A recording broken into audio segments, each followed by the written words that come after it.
कार्य अध्यक्ष रहे दिनेश सिंह जी, संगठन के हमारे प्रभारी जिले के रवि तिवारी जी, शहर के सज्जन भाई।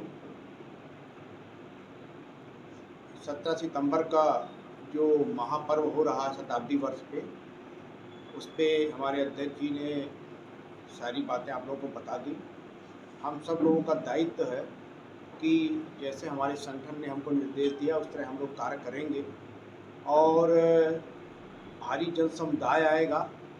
दादा के प्रति जिन जिन लोगों की आस्था थी और एक जन नेता थे, अंतिम छोर के व्यक्ति तक अगर कोई व्यक्ति पहुंचता था तो उनका नाम था पंडित श्री श्रीनिवास तिवारी, जिन्हें बिंद शिरोमणि की उपाधि है कि ऐसा नेता ना हुआ बिंद में और न भविष्य में ऐसा होगा, ऐसी लोगों की परिकल्पना हमेशा थी।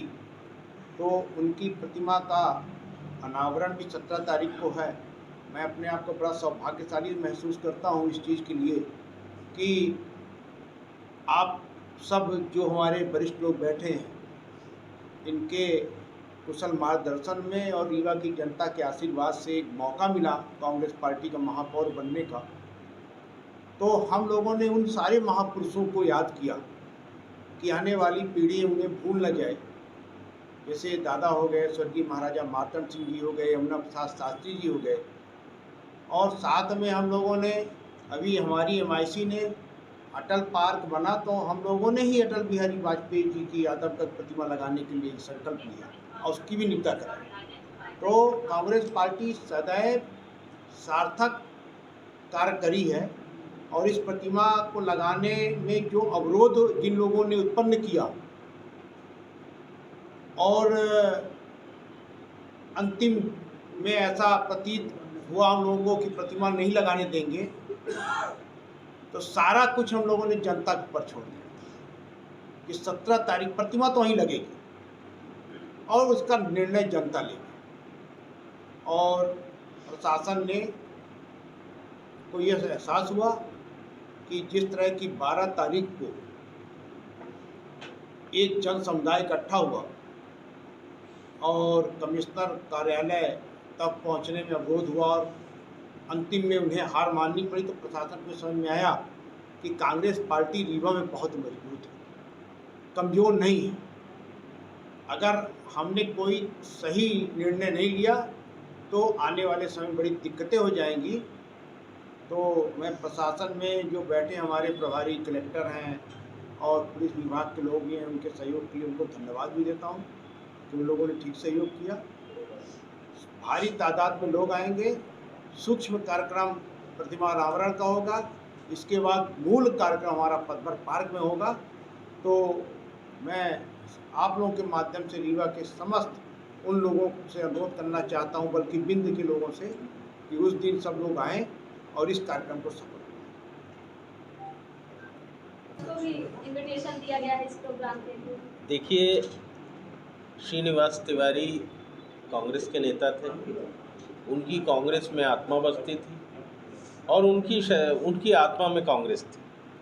जिसको कांग्रेस से आस्था नहीं है, जिसका कांग्रेस से वैचारिक जुड़ाव नहीं है, उसका श्रीनिवास तिवारी के आयोजन में कोई जगह उसके लिए नहीं। ना कोई आमंत्रित करने की ज़रूरत है और ना हमारे पास ऐसे लोगों के लिए कोई स्थान है जो कांग्रेस से वैचारिक जुड़ाव नहीं रखते। जैसा कि अभी अजय मिश्रा बाबा ने बताया कि श्रीनिवास तिवारी के लिए बहुत संघर्ष करना पड़ा था, क्या आने वाले समय में और भी महापुरुषों की नियुक्ति के लिए ऐसे ही संघर्ष होगा क्या?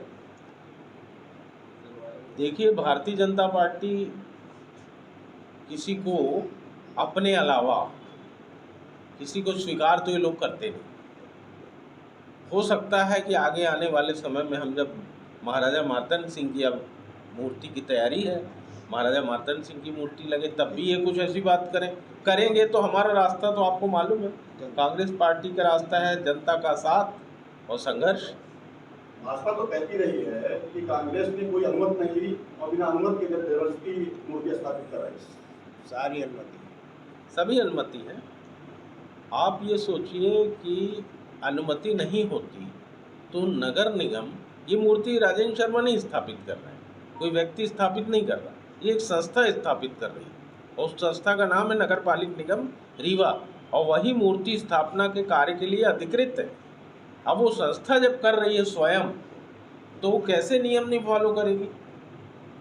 नगर निगम अध्यक्ष ने यह भी कहा है कि भाजपा के जब महापौर थे तब श्रीनिवास तिवारी की मूर्ति स्थापित करने की बात वो निर्णय लिया गया। वो 2018 में लिया गया था निर्णय, 31 कुछ डेट थी ना, 31 मार्च 2018 को परिषद में सर्वसम्मति से 2 मूर्तियों का निर्णय लिया गया। 25 वर्ष से ऊपर हो गए महाराजा मार्तंड सिंह का स्वर्गवास हुए, और 7 वर्ष से ऊपर हो गए दादा श्रीनिवास तिवारी जी का स्वर्गवास हुए। भारतीय जनता पार्टी ने इस बीच में कई मूर्तियां लगाई, पर इन 2 महापुरुषों की प्रतिमा इसलिए नहीं लगाई गई कि वो भाजपा की विचारधारा के विरुद्ध के लोग थे। वो जनता के नायक थे, जनता के लिए दोनों के द्वार हमेशा खुले रहते थे, इसलिए इन लोगों ने नहीं स्थापित की। चाहे वो नगर पालिक निगम के अध्यक्ष हों, चाहे हमारे पूर्व महापौर और वर्तमान में जिला अध्यक्ष हैं, इन लोगों को पहले ज्ञान लेना चाहिए कि हकीकत क्या है। बिना ज्ञान के कोई भी बात अपनी रखना ये लोकतंत्र में उचित नहीं है। इन लोग किसी के कृपा पात्र से उस स्थान में बैठे हुए हैं, हम लोग जनता के द्वारा चुने हुए लोग। यहाँ तक कि सांसद ने तो कहा कि पुलिस की जबरदस्ती छाती पर ये मूर्ति ठोकी जा रही है। सांसद जी का जवाब कायदे से उनके पोते सिद्धार्थ तिवारी को देना चाहिए। वो तो हर मंच में इस तरह की बातें करते हैं, और दादा के खानदान में मेरे ख्याल से कोई ऐसा व्यक्ति नहीं था कि जो उनके विरुद्ध कोई बात सुन सके।